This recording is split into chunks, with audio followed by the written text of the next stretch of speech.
Alô, som. Bom dia, irmãos. Graças a Deus pelo privilégio e oportunidade de, em mais uma manhã, estarmos aqui para estudarmos mais um pouco da palavra do Senhor, por ela sermos edificados, consolados e transformados. Eu convido os irmãos a abrirem em João, Evangelho de João, capítulo 12, e nós vamos fazer a leitura dos versículos 20 a 36, dando continuidade, então, ao nosso estudo. João 12, de 20 a 36. Vamos lá. Ora, entre os que subiram para adorar durante a festa, havia alguns gregos. Estes, pois, se dirigiram a Filipe, que era de Betsaida, da Galiléia, e lhe rogaram: Senhor, queremos ver a Jesus. Filipe foi dizê-lo a André, e André e Filipe o comunicaram a Jesus.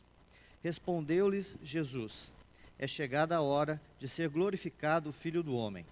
Em verdade vos digo, se o grão de trigo caindo na terra não morrer, fica ele só, mas se morrer, produz muito fruto. Quem ama a sua vida, perde-a, mas aquele que odeia a sua vida neste mundo, preservá-la-á para a vida eterna.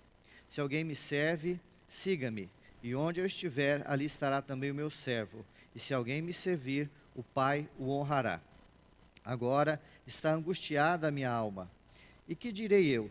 Pai, salva-me desta hora. Mas precisamente com este propósito vim para esta hora. Pai, glorifica o teu nome. Então veio uma voz do céu: Eu já o glorifiquei, e ainda o glorificarei.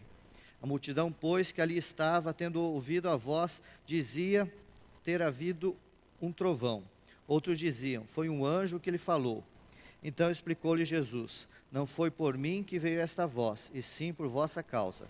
Chegou o momento de ser julgado este mundo, e agora o seu príncipe será expulso.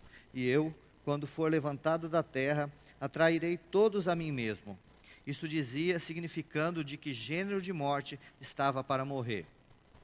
Replicou-lhe, pois, a multidão: Não temos ouvido da lei que o Cristo permanece para sempre? E como dizes ser necessário que o Filho do Homem seja levantado? Quem é esse Filho do Homem? Respondeu-lhes Jesus: Ainda por um pouco a luz está convosco. Andai enquanto tendes luz, para que as trevas não vos apanhem. E quem anda nas trevas não sabe para onde vai. Enquanto tendes a luz, crede na luz, para que vos torneis filhos da luz. Jesus disse essas coisas e, retirando-se, ocultou-se deles. Senhor, nesta manhã, clamamos que o Senhor nos assista com Tua graça, com Tua misericórdia, que Teu Espírito, Senhor, fale aos nossos ouvidos e fale ao nosso coração, para expormos, Senhor, a Tua palavra com fidelidade, com precisão, Senhor, com graça, com poder, para que ela venha de encontro às nossas necessidades, venha de encontro à nossa incredulidade, Senhor, e nos transforme para a glória do Teu nome, Senhor, e para o benefício das nossas vidas, Senhor. Fala conosco, é o que pedimos em nome de Jesus. Amém. Esse texto, a princípio, parece um retalho de acontecimentos, diálogos, que parece não ter nexo ou ligação entre si. E eu estava, tanto é que se você pegar o título, né, desse pedaço aí na sua Bíblia, deve estar escrito algo parecido com: alguns gregos desejam ver Jesus, né? Eu estava tentando, desde quando comecei a estudar esse texto, achar uma linha mestra, achar um ponto que tocasse em todos esses acontecimentos, né, envolvendo esses gregos que procuram Jesus, envolvendo o que Jesus fala a respeito do grão de trigo, a respeito da sua morte, a respeito da questão de luz e trevas.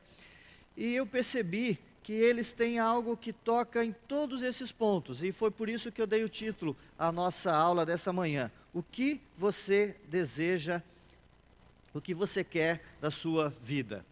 Os gregos, eles queriam ver Jesus. O grão de trigo, ele tem um propósito, que é morrer para germinar.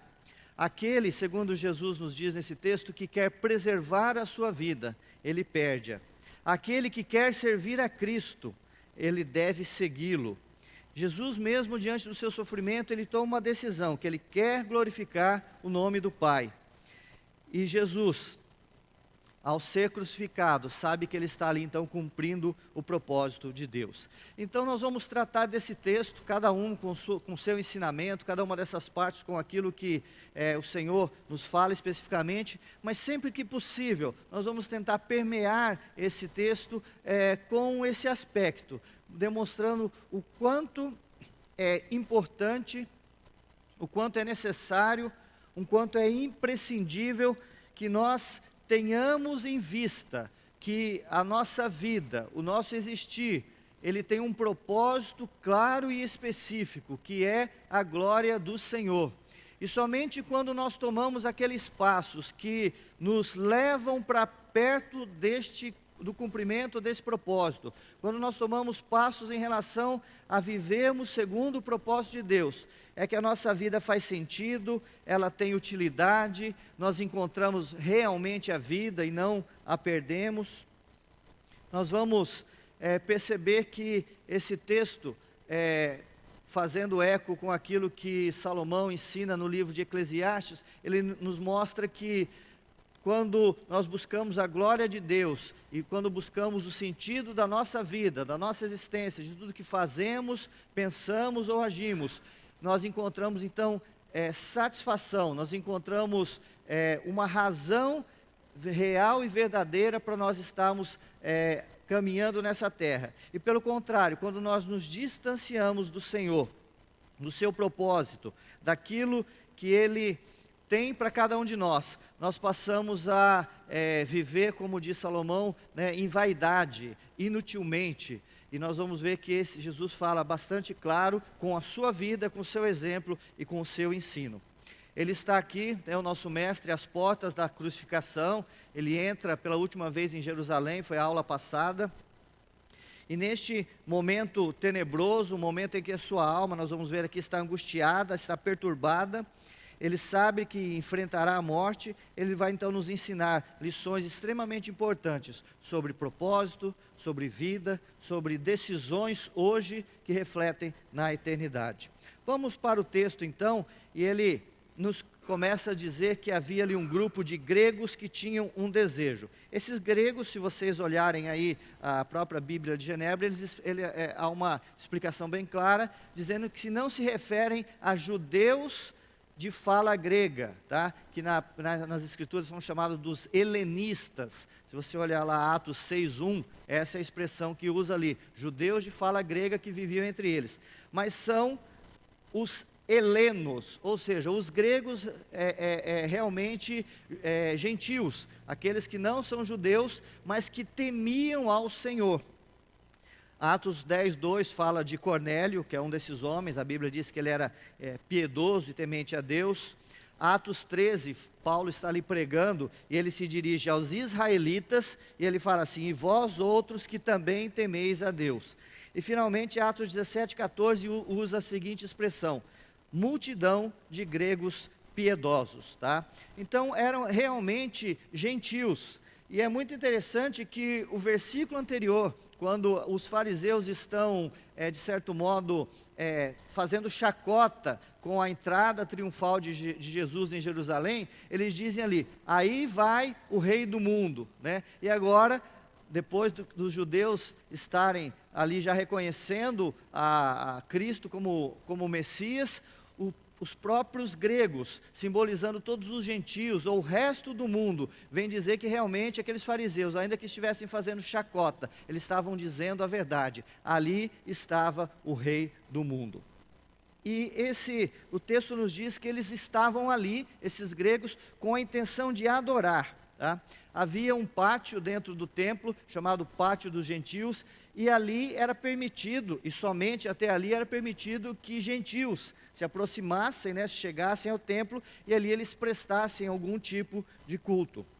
Se vocês olharem a oração de Salomão na inauguração do templo, está em 1 Reis 8, 41 a 43, ali quando ele ora, ele fala que naquele local também seria ouvida a oração do estrangeiro, tá? Aquele que, não sendo do teu povo Israel, porém vier das terras remotas, por amor ao teu nome. A própria promessa de salvação feita através de Isaías, tá? Deus fala que levaria o seu santo monte, fala que levará, falando dos estrangeiros, esses estrangeiros ao seu santo monte, e os alegrará na minha casa de oração. E aí ele encerra: a minha casa será chamada casa de oração para todos os povos. Então, havia ali, dentro da festa, dentro do templo, um local específico para que gentios pudessem adorar. E nos diz o texto que eles procuram, esses gregos, primeiramente a Filipe, né? Filipe é um nome grego, tá? Não se sabe se de repente Filipe dominasse a língua grega, ou tivesse uma noção, ou simplesmente porque ele tinha um nome grego, aqueles gregos procuraram a Filipe, ele procura André, e eles levam então um pedido ao mestre: mestre, há um grupo de pessoas, tá, de gregos, e eles querem te ver.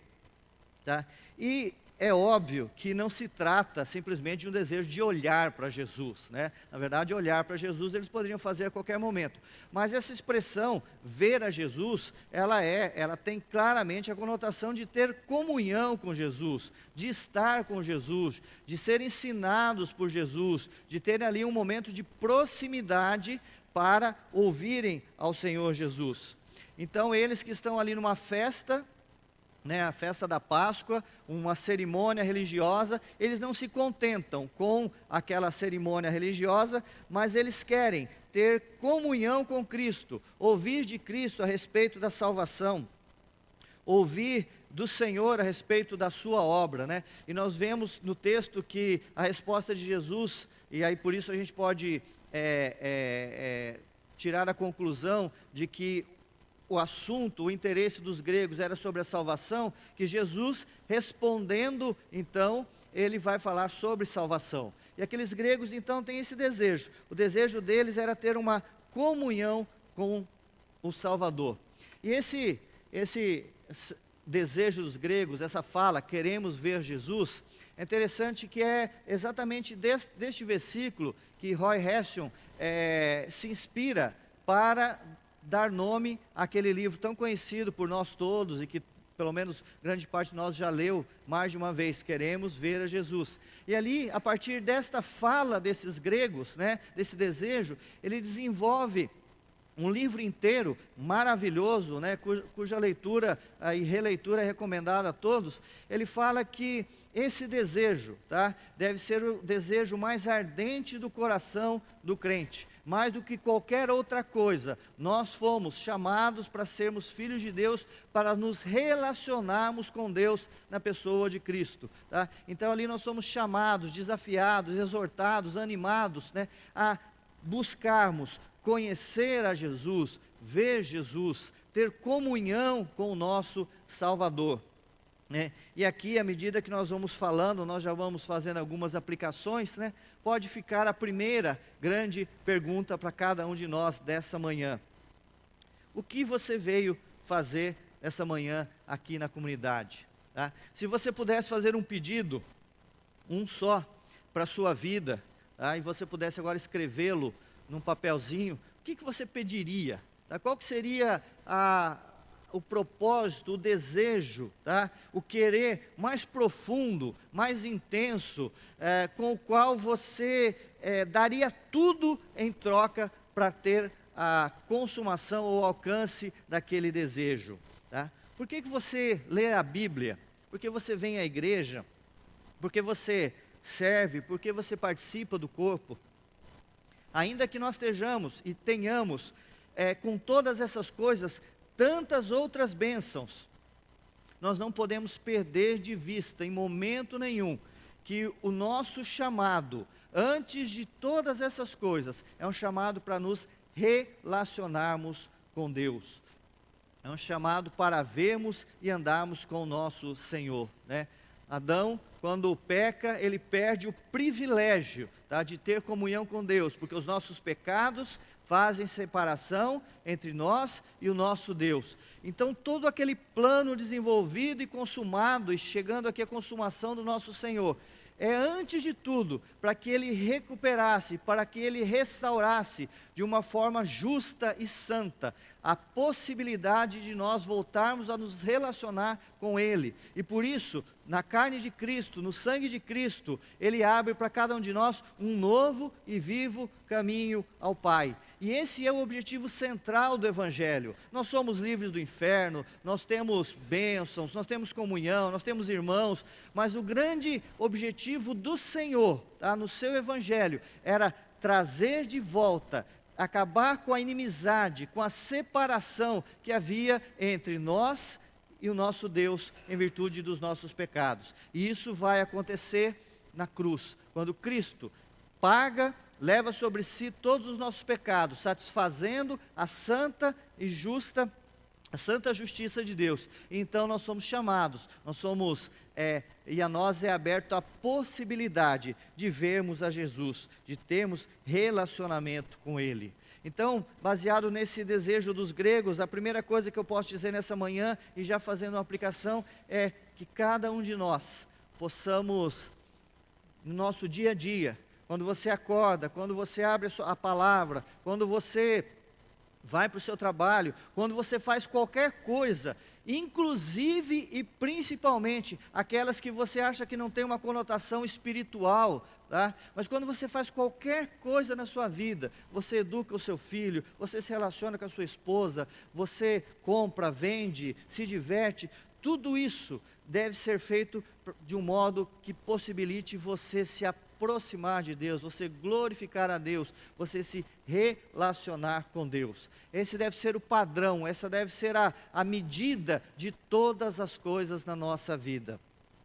E nessa manhã nós possamos, eu, você, cada um de nós, sair daqui como esses gregos, né? Com um desejo de ver a Jesus, não de longe, não teoricamente, não como o nosso irmão Juan falou no domingo passado, né? Como um conhecimento doutrinário, mas como ele disse, na sua majestade, na sua glória, no seu amor, no seu poder, na sua graça, no seu atuar diário nas nossas vidas, no seu caminhar conosco, nas suas promessas inefáveis, as quais ele vai cumprir em nossa vida.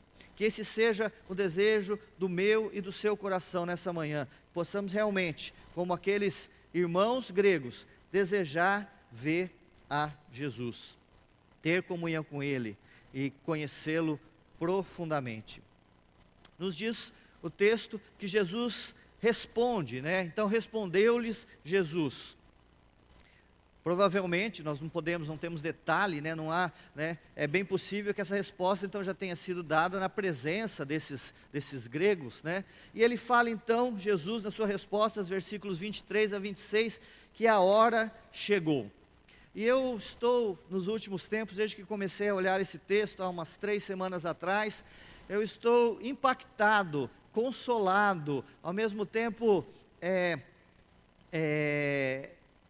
com o coração apertado, para crer cada vez mais que Deus tem uma hora para todas as coisas. Domingo passado, quando o irmão Juan pregava sobre a volta do Senhor, por 5 vezes ele fala, né, o nosso Senhor Jesus, eis que venho sem demora.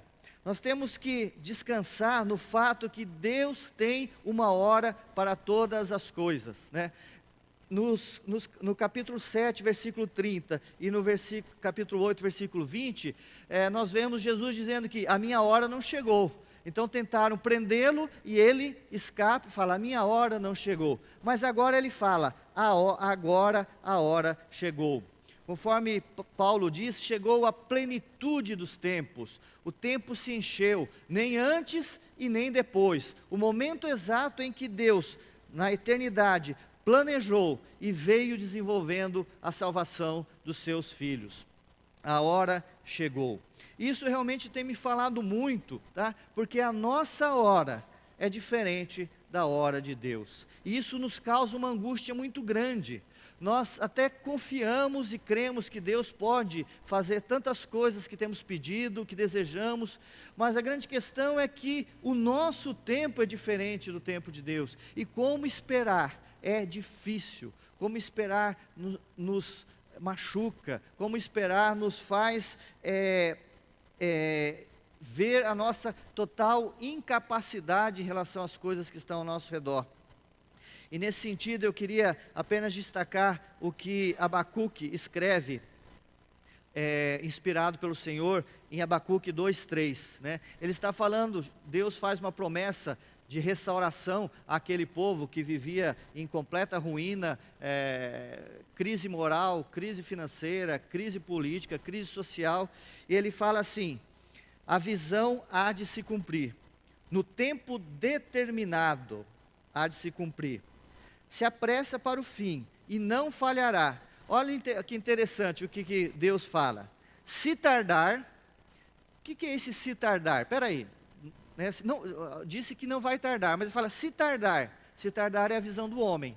Se você, homem, olhando da terra para o céu, se você achar que está tardando, espera-o, porque certamente virá, não tardará. Então tudo que Deus tem nas nossas vidas, tá? Não tardará. Espere no Senhor, confie no Senhor, assim como chegou para Jesus, chegará a hora da vontade de Deus ser cumprida na nossa vida. E diz o Senhor que chegou a hora da sua glorificação. E eu fico imaginando que nessa hora deve ter saído alguns aleluias lá, né? Se principalmente tivesse alguém mais avivado lá, né? O Senhor vai ser glorificado, Jesus vai ser glorificado. E no coração daqueles homens que já haviam acompanhado a entrada triunfal de Jesus, eles devem ter pensado: agora vem um exército celestial, agora o Império Romano vai ser derrotado, agora Jesus vai demonstrar todo o seu poder, toda a sua glória, vai demonstrar que realmente Ele é o Filho de Deus, anjos vão descer, trovões, milagre, prosperidade, nós vamos retomar a terra. Mas não, nós vamos ver que Jesus fala: agora será glorificado o Filho de Deus, porque a semelhança do grão de trigo, ele vai ser morto. Para Jesus e para nós, o caminho da glória necessariamente passa pela cruz. E nós vamos ver isso um pouquinho mais para frente. Na sua resposta, então, Jesus faz 5 antagonismos. Ele fala sobre morte versus vida, inutilidade versus propósito, amor que perde por desprezo ou ódio que preserva, passageiro por eterno, serviço versus honra. Vamos ver rapidamente esses 5 antagonismos. Versículo 24, ele fala sobre morte e vida. Ele fala que, a respeito do grão de trigo, se morrer, ele produz fruto.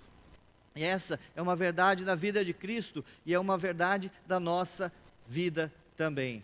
Nós só vamos viver no sentido de expressar aquilo que Deus quer de cada um de nós, à medida que nós morremos. Tá? O caminho diário do cristão, ele passa necessariamente para a crucificação do eu. Por isso Jesus falou: se alguém quer vir após mim, se alguém quer ser um cristão, se você quer ser crente, meu irmão, a cada dia, negue-se a si mesmo, tome sua cruz, mate o seu eu e siga-me. O primeiro antagonismo, então, que Jesus vai dizer a respeito de propósito de vida, é que para vivermos, nós temos que morrer diariamente, porque a morte de Cristo, ela nos deu vida, e a nossa morte diária na cruz é que propicia que a vida de Cristo se manifeste em nós. Morte e vida. Segundo, inutilidade versus propósito, também está no versículo 24. Fala que o grão de trigo, se ele não morrer, fica ele só. Um grão de trigo na terra que não germina, ele é completamente inútil, né? Se ele não estiver na terra, ele pode, junto com outros, virar farinha. Mas na terra, tá, um grão de trigo que não morre e, portanto, não germina, ele é completamente inútil. Mas se ele morrer, produz muito fruto. E assim também é a nossa vida, tá? Quando nós diariamente tomamos a nossa cruz, seguimos o nosso Senhor, nós estamos cumprindo o propósito de Deus. E à medida que nós não fazemos isso, tá, a nossa vida está longe do propósito de Deus. E, portanto, por mais coisas que você faça, por mais útil que você acha que você seja, tá, na verdade você está sendo inútil, porque você não está fazendo o propósito essencial e principal para o qual Deus o criou o chamou à existência e o fez filho do Senhor. Amor que perde, desprezo que preserva. Quem ama a sua vida, perde-a. Mas aquele que odeia a sua vida neste mundo, preserva, né? Realmente um antagonismo muito grande. Jesus já trabalhou isso de uma maneira muito clara em outros textos dos outros evangelhos, a respeito de que aquele que se apega à sua vida neste mundo, às coisas deste mundo, às prioridades deste mundo, a si mesmo, aos seus interesses, ele vai perder a sua vida. Mas aquele que, a palavra odeia é muito forte, né? Mas vamos traduzir por aborrece, despreza, coloca em segundo plano as coisas deste mundo. Você vai ganhar a sua vida aqui e vai ganhar a sua vida na eternidade. Quarto paradigma, quarto antagonismo, o passageiro e o eterno, versículo 25. Quem ama a sua vida perde, aquele que odeia a sua vida neste mundo, preserva para a vida eterna. Os grandes homens de Deus sempre olharam para o mundo vindouro, tá? Nos dias, se você pegar a galeria da fé lá em Hebreus 11, fala que Abraão peregrinou na terra da promessa como se fosse uma terra alheia. É interessante lá, Deus tinha dito, aquela terra é sua, onde você pisar é sua. Mas ele peregrinou não desejando aquela, porque ele considerava uma terra alheia. Mas ele aguardava a cidade que tem fundamentos, da qual Deus é o edificador. Hebreus 11, 8, tá? Ainda em Hebreus 11, Moisés, ele abriu mão dos prazeres transitórios do pecado, tá? Ele abriu mão das riquezas dos tesouros do Egito, Hebreus 11, 24, 26, porque ele contemplava o galardão. E tantos outros irmãos, eu coloquei vários exemplos aqui, mas o tempo não nos permite, tantas outras pessoas que viveram com a máxima que C.S. Lewis expressou muito bem, que aquilo que não é para a eternidade, é eternamente inútil. Que eu e você, meus irmãos, nós não caiamos na armadilha de juntarmos tesouros nesta terra, onde a ferrugem corrói, o ladrão rouba, o governo pega, o plano econômico leva embora, mas que eu e você a gente possa olhar, tirar os olhos do passageiro e colocar os olhos no eterno. E é isso que Jesus nos fala aqui. Aquele que olha para a sua vida neste mundo, ele perde a sua vida na eternidade. E por último, talvez um dos grandes antagonismos, serviço e honra. Aqui na terra, no padrão do mundo, quem serve é o desonrado, né? Quem serve a pessoa honrada, tá? Então o servo, com o seu serviço, ele está trazendo honra para aquela pessoa que seria a autoridade. No reino de Deus não é assim. Se alguém me serve, ó, quantas vezes? 4 vezes vai falar sobre serviço, 3 vezes. Se alguém me serve, siga-me. Onde estou, ali estará também o meu servo. E se alguém me servir, o próprio Deus o honrará. O caminho do reino de Deus é diferente do caminho do mundo. No mundo, o honrado é aquele que é servido. No reino de Deus, o honrado pelo próprio Pai será aquele que serve. 5 antagonismos, 5 expressões que são tão diferentes da nossa viver diário, que são tão diferentes da cultura com a qual nós convivemos, que são diferentes do que as músicas dizem, do que as pessoas falam, do que as pessoas pensam, tá? Mas são 5 antagonismos que fazem toda a diferença entre a tua felicidade como ser humano, como cristão, a sua fidelidade ao plano de Deus e ao cumprimento do propósito de Deus para a sua vida. Morte e vida. Quando você morre diariamente para si mesmo, toma a sua cruz, é que você encontra a vida.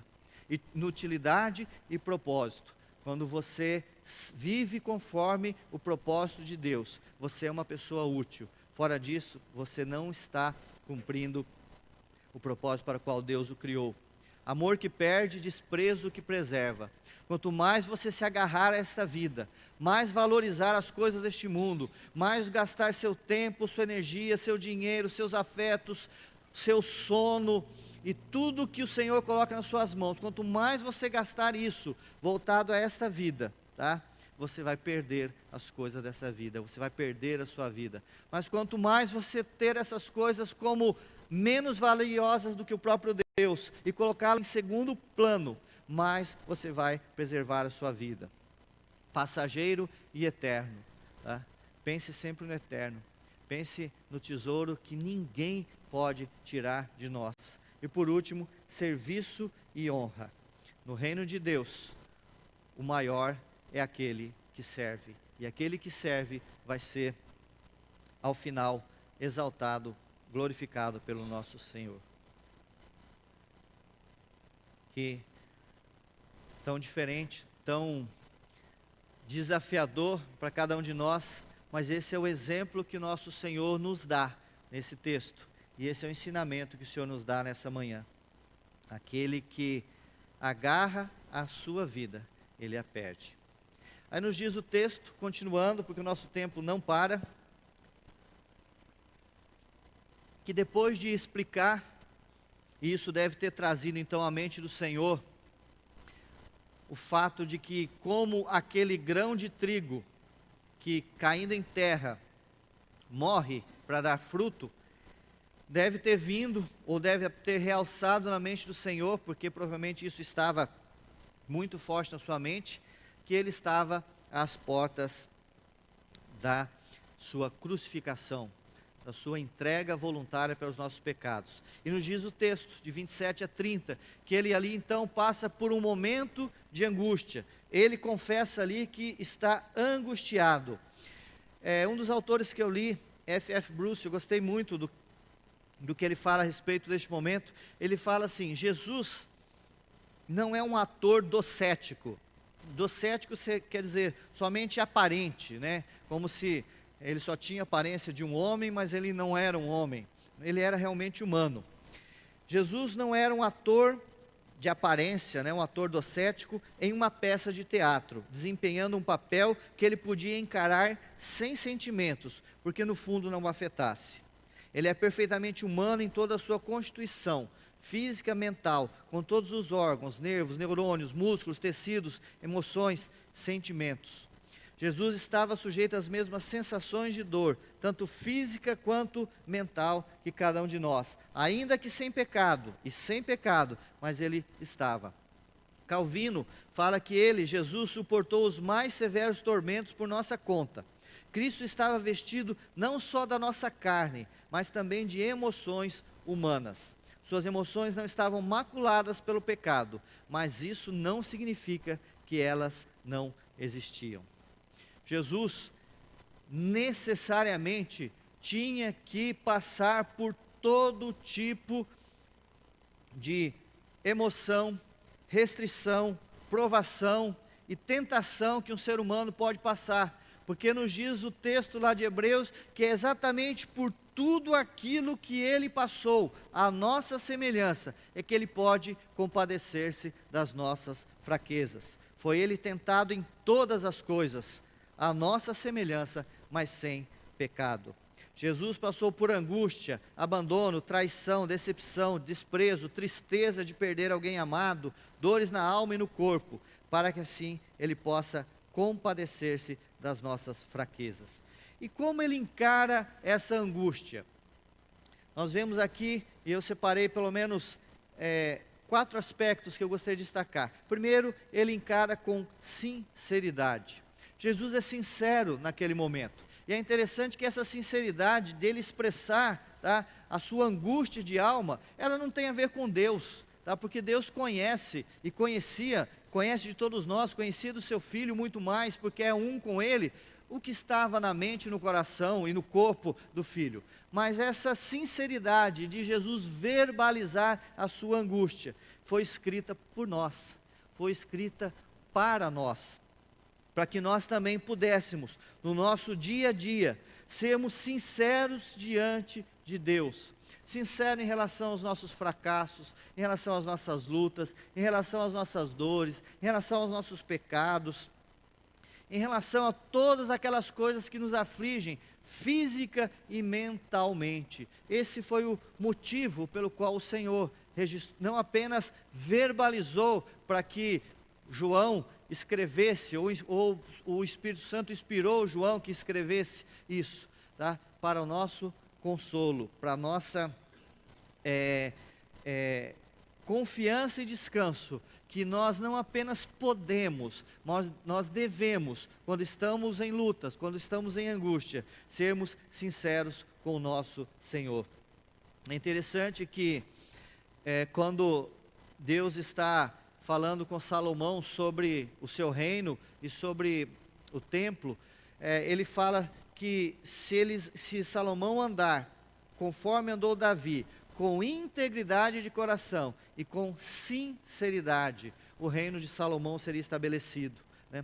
Davi orando, fala em 1 Crônicas que Deus se agrada da sinceridade. E Jesus aqui, ele nos mostra, tá, neste momento, através do seu exemplo, tá, através do que o Espírito Santo determinou que ficasse registrado nas Escrituras, que nós podemos e devemos ser sinceros diante de Deus nas nossas angústias. E então, a esse clamor sincero de Cristo, a essa confissão sincera de Cristo, que a sua alma está angustiada, segue-se uma oração: Pai, salva-me desta hora. E você pode falar assim: Adriano, não é oração, é uma pergunta, tá? Porque aqui na minha Bíblia tem um ponto de interrogação, tá? Mas na verdade existem muitos manuscritos que não trazem esse ponto de interrogação, e a única versão das que eu consultei que tem o ponto de interrogação é a revista atualizada que nós usamos. Mas a corrigida fiel, a corrigida Almeida Fiel, King James, todas elas falam que é uma afirmação. Aí diversos autores que eu consultei, inclusive Hendrickson e Calvino, falam que tratava-se de um pedido do Senhor, a mesma semelhança daquilo que ele faz com muito mais clareza lá no Getsemane. Hendrickson diz que, embora sua alma estivesse cheia de pavor, ele nem por um segundo se rebelou contra seu pai. Cumprir aquela vontade era seu desejo mais profundo, tanto agora quanto no Getsemane. Mas ele pergunta se existe um outro modo no qual a vontade do pai poderia ser feita, alguma outra forma de morte voluntária e substitutiva. Se houvesse esse caminho, poderia ser aberto para que ele pudesse livrar-se da terrível cruz. E acrescenta: o significado da passagem é o seguinte: Pai, livra-me desta hora, do mais amargo sofrimento na cruz. Mas enquanto diz essas palavras, seu pensamento está implícito, se isso for possível e de acordo com a tua santa vontade. O ensino de Tiago é claro: está alguém entre vós sofrendo? Faça oração. E Jesus aqui expõe a sua agonia com sinceridade e expõe o seu pedido diante de Deus, do Pai. E em seguida, ele expressa a sua confiança no propósito de Deus. Versículo 27. Foi precisamente com este propósito que vim para esta hora. Jesus sabe e confia nos planos de Deus. Ele sabe que Deus tem um propósito específico e muito claro para aquele momento da cruz. Então, nessa hora de luta, nessa hora de agonia, nessa hora onde a sua alma está perturbada, ele então, assim como os salmistas, em quase todos os salmos que retratam a agonia fazem, ele expressa a sua angústia, ele coloca a sua oração, e ele começa a trazer para a sua mente, para o seu coração, tá? A trazer de volta a confiança que temos que ter no nosso Senhor. E a primeira coisa que ele relembra aqui é o propósito de Deus. Senhor, foi para essa hora que eu vim, eu tenho que confiar em Ti, confiar no Teu propósito. E essa é a nossa luta diária, meus irmãos. Quando estamos em agonia, quando estamos em tristeza, quando estamos em luta, nós temos que confiar que Deus não está brincando conosco. Deus não está tentando resolver a equação do mundo, a equação das nossas vidas, muitas vezes com tentativa e erro, igual nós fazemos, mas Deus, Ele tem um propósito para cada um de nós, e esse propósito, essa vontade, segundo nos diz Romanos 12, ela é boa, perfeita e agradável, tá? E essa é a nossa luta da fé, é a luta de que no meio da provação, no meio da dificuldade, no meio daquelas coisas que nós gostaríamos que não fossem daquele jeito, tá? Confiarmos no propósito de Deus. Jesus faz isso aqui, fala: Pai, eu estou em luta, a minha alma está em agonia. Ele faz um pedido ao Senhor: Senhor, livra-me. Mas ele agora volta os seus olhos para o Senhor e diz: eu confio no teu propósito, foi para essa hora que eu vim. E segundo, ele confia na paternidade de Deus. Você olha o versículos 27 e 28, ele usa 2 vezes a expressão Pai, Pai. Isso era essencial para Jesus e é essencial para nós. Quando Jesus ensina seus discípulos a orar, o primeiro conceito, a primeira palavra é: vocês vão orar assim, Pai Nosso. No Getsemane, na mais profunda agonia, Jesus clama: Abba, Papai. Quando Jesus vai ensinar que não devemos andar ansiosos, ele explica o porquê. Porque os gentios do mundo é que procuram essas coisas, mas vosso Pai sabe que necessita de todas. Quando João vai falar sobre confissão de pecado, ele fala que nós temos um advogado junto ao juiz, junto ao promotor. Não, nós temos um advogado junto ao Pai. Quando Jesus fala sobre oração, ele ensina que vós que sois maus, sabeis dar boas dádivas aos vossos filhos, quanto mais o vosso Pai que está nos céus dará boas coisas aos que lhe pedirem. Na angústia, lembre-se que Deus é o seu Pai, e que um pai só permite que um filho passe ou continue em angústia, dor, se isso for necessário para um bem maior e mais duradouro.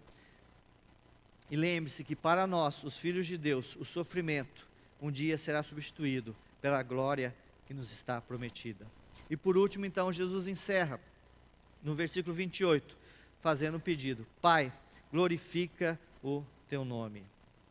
Essa é também a chave, essa também é a fórmula da oração que o Senhor nos ensinou, né? Na oração dominical, Jesus nos ensina a santificarmos o nome de Deus e encerrarmos dizendo que dele é a glória para sempre. Na angústia, seja sincero, ore, confie no propósito de Deus, confie que Deus é o seu Pai e saiba que todas as coisas devem acontecer para a glória do nome de Deus. Caminhando no nosso texto, nós vemos agora dos versículos 31 a 33, efeitos da morte de Cristo. Jesus ainda não morreu, mas ele trata o ainda não como já. Ele fala que chegou o momento, agora. Ele confia tanto no poder e na fidelidade de Deus, que ele sabe que quando ele for para a cruz, se entregar à morte, que tudo estará consumado, porque tudo aquilo que Deus promete, ele cumpre. Tudo aquilo que Deus determina na sua vontade, acontecerá. Então, ainda que não tivesse acontecido, Jesus já fala: agora aconteceu 3 coisas que eu destaco. Primeiro, o julgamento do mundo. Versículo 31. Chegou o momento de ser julgado este mundo. Não se trata, é óbvio, do julgamento final que acontecerá na volta do Senhor, mas Jesus estava dizendo que naquele momento da sua crucificação estaria sendo determinado, fixado o parâmetro, a régua, a medida, a base para aquela sentença que vai ser proferida daqui, tomara que daqui a pouco tempo, quando o Senhor volte. O que se tem nas Escrituras é que a sentença que vai ser proferida no juízo final depende diretamente de como cada um se comportará em relação à pessoa de Cristo e à sua obra, especificamente em relação à sua morte e à justificação do pecado. Quando Jesus fala com Nicodemos, e depois de João 3,16, aquele versículo tão conhecido, né? Que Deus amou o mundo de tal maneira que deu seu Filho unigênito para que todo aquele que nele crê não pereça, mas tenha vida eterna, né? João acrescenta que quem nele crê não é julgado, é a mesma expressão aqui de julgamento, mas o que não crê já está julgado. Então a cruz de Cristo, a morte de Cristo, a morte sacrificial de Cristo por cada um de nós, pelos seus filhos, é o padrão do julgamento, tá? É a norma que Deus vai utilizar para comparar a nossa conduta, a nossa fé, o nosso conduzir nessa terra. E então é a partir da morte de Cristo que o mundo, todas as pessoas serão julgadas.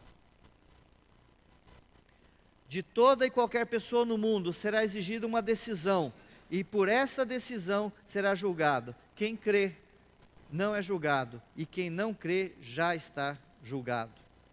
A cruz é o grande evento da salvação. Nós não temos muito tempo, mas se você olhar para trás, nós não somos salvos pelos ensinos de Cristo, nós não somos salvos pelo exemplo de Cristo, nós não somos salvos por nenhum milagre de Cristo, nós somos salvos pela morte de Cristo. E a morte de Cristo é o padrão do julgamento do mundo. Como você reage na sua vida, na sua fé, no seu crer, a morte de Cristo é aquilo que determinará o padrão do seu julgamento. Segundo, a derrota de Satanás. Agora o seu príncipe será expulso.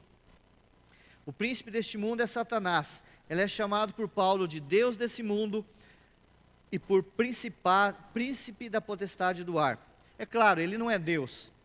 Satanás é um anjo poderoso, mas é um anjo criado por Deus. E se Deus quisesse, ele destruiria Satanás com o sopro de sua boca, como diz lá em Apocalipse.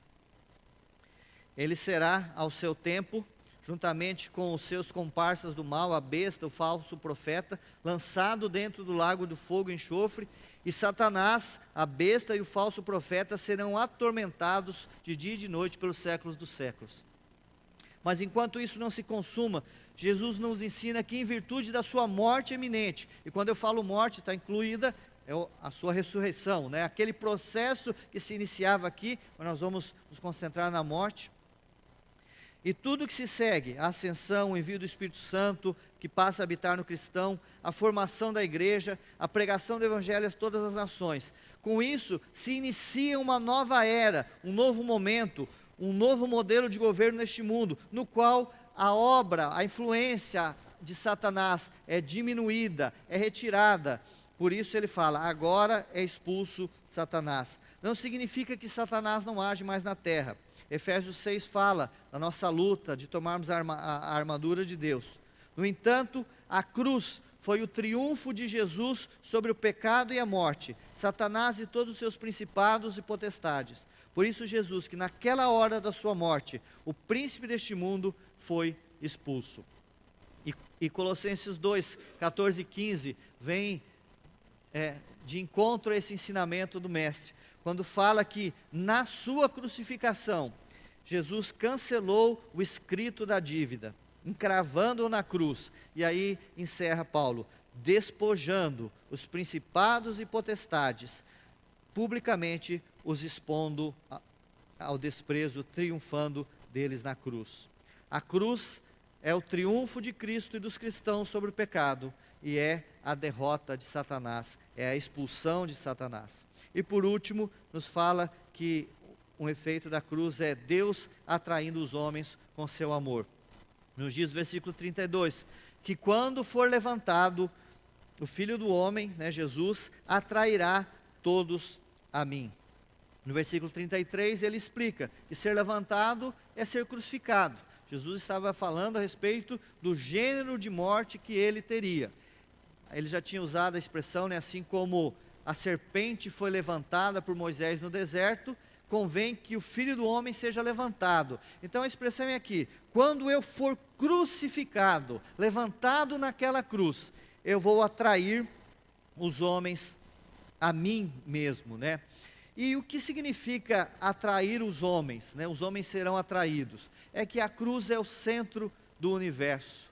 Todos os homens, e aqui quando fala todos os homens, está dizendo os homens de toda a nacionalidade, gregos, judeus, brasileiros e de todas as nacionalidades serão atraídos a Deus através da cruz. Mas por que eu usei a expressão atraindo os homens com o seu amor?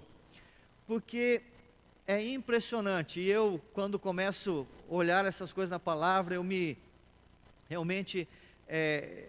coloco diante do Senhor e às vezes penso em Paulo falando sobre como as coisas do Senhor são profundas e como nós ainda somos tão rasos em estudar e compreender o propósito de Deus, né?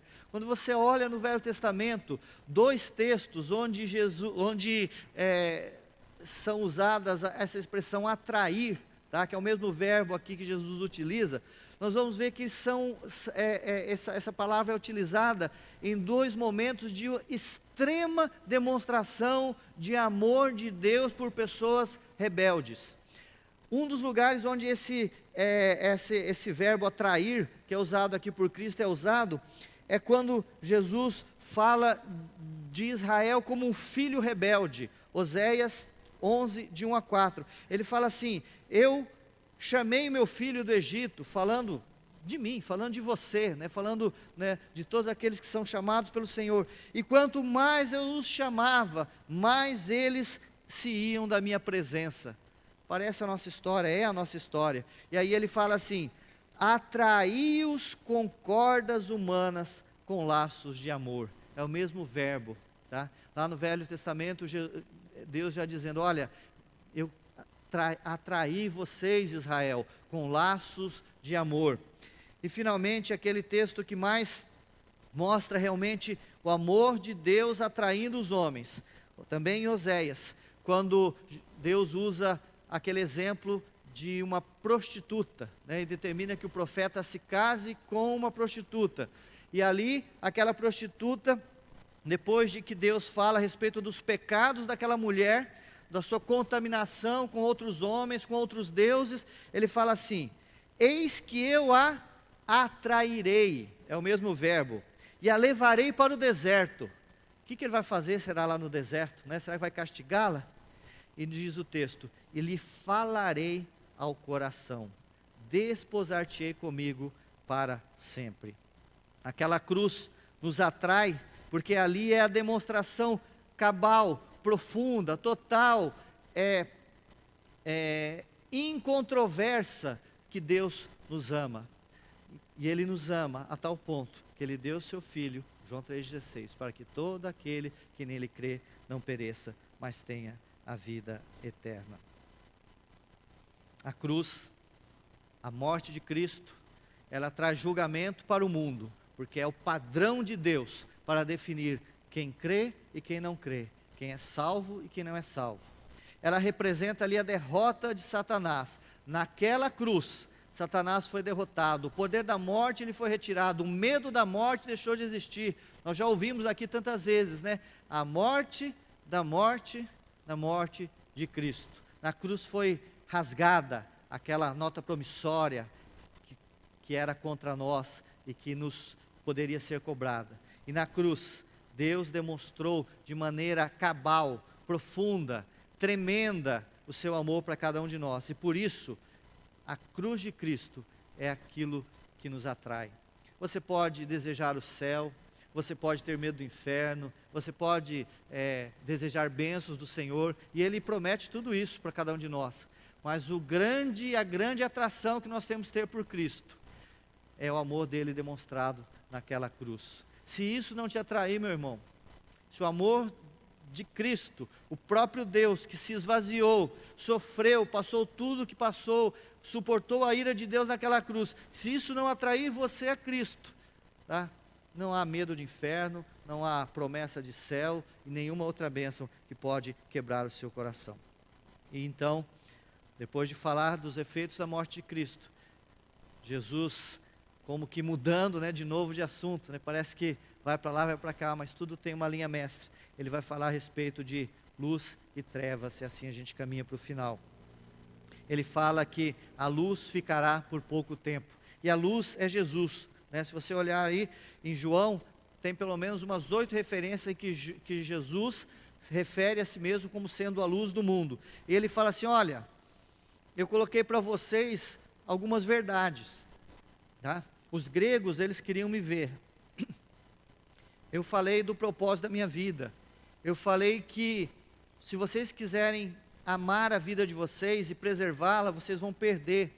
Eu falei que para vocês serem meus servos, me seguirem, vocês têm que ser servos uns dos outros, porque esse é o caminho daqueles que querem servir ao Senhor. E eu falei, e aqui, né, repito, né, assim como eu vou ter, Jesus dizendo, né, assim como o meu corpo vai ser depositado na terra como um grão de trigo, ou seja, eu vou passar pela morte para que eu tenha vida e possa dar vida, tá? Esse é o caminho de vocês, tá? Vocês têm que diariamente tomar a cruz de vocês, morrer para si mesmo, para viver para Deus. E agora ele encerra fazendo, poderíamos dizer, um apelo, tá? Ele fala, olha, eu já estou saindo.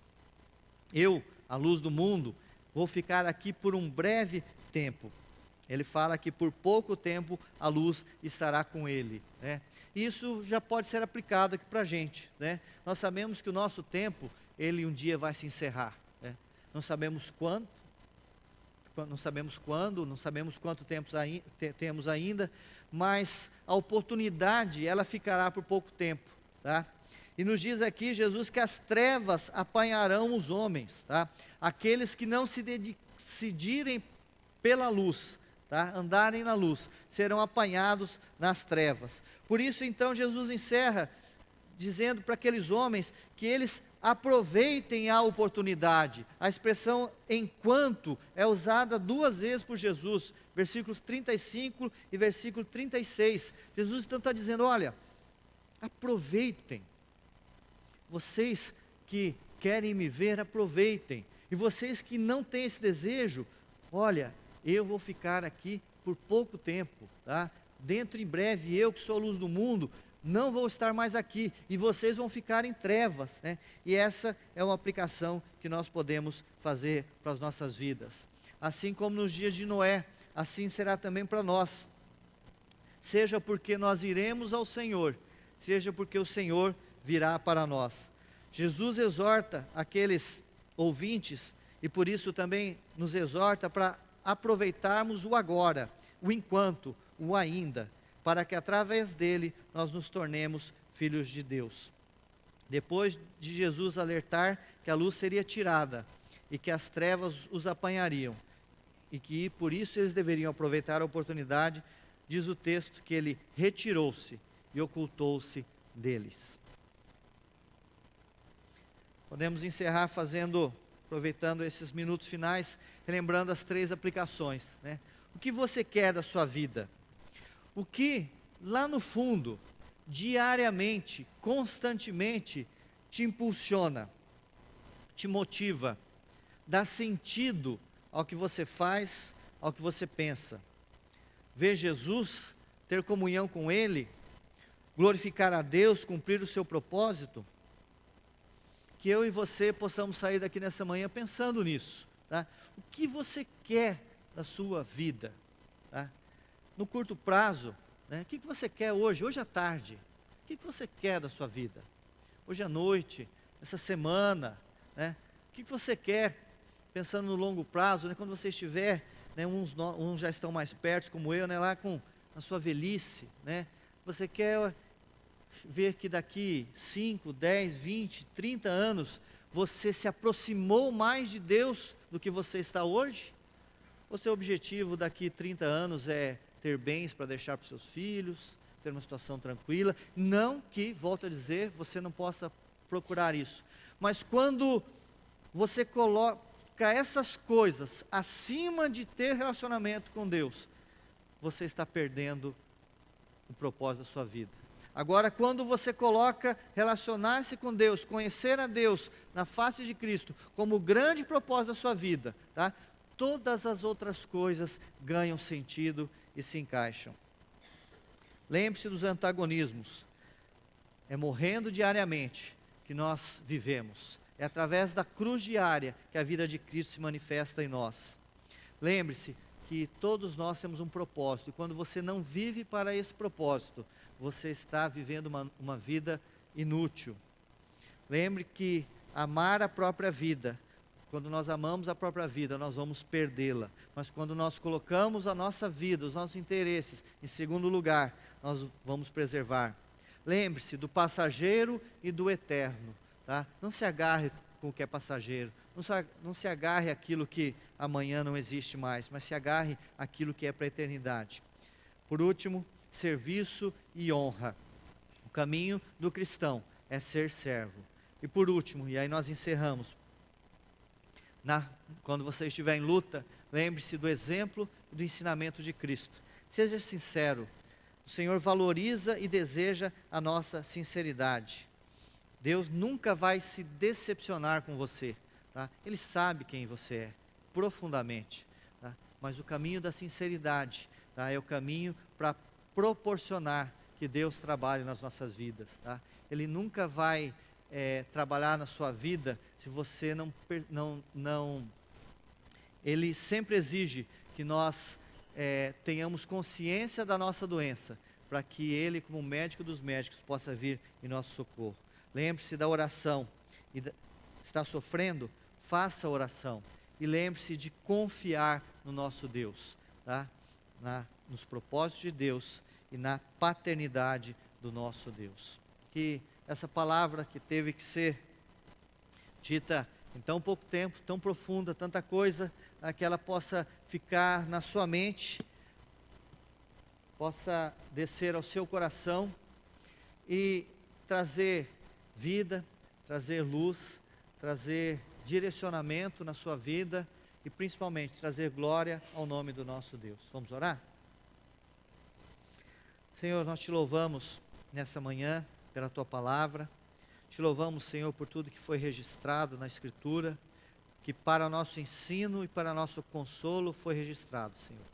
Te louvamos, Senhor, pela morte de Cristo, Senhor, pela obediência dele à tua vontade, pela submissão do Senhor, ainda que em sofrimento, ainda em que luta, Senhor, à vontade do Pai, para que na morte de Cristo tenhamos vida, Senhor. Que isso atraia o nosso coração ao Senhor, que isso faça com que nós tenhamos um desejo de viver para aquele que por nós morreu e ressuscitou, Senhor. Que essa palavra dirija os nossos pensamentos, dirija os nossos passos, dirija as nossas emoções, dirija, Senhor, as nossas decisões, para que vivamos para a tua glória, Pai. Em nome de Jesus. Amém.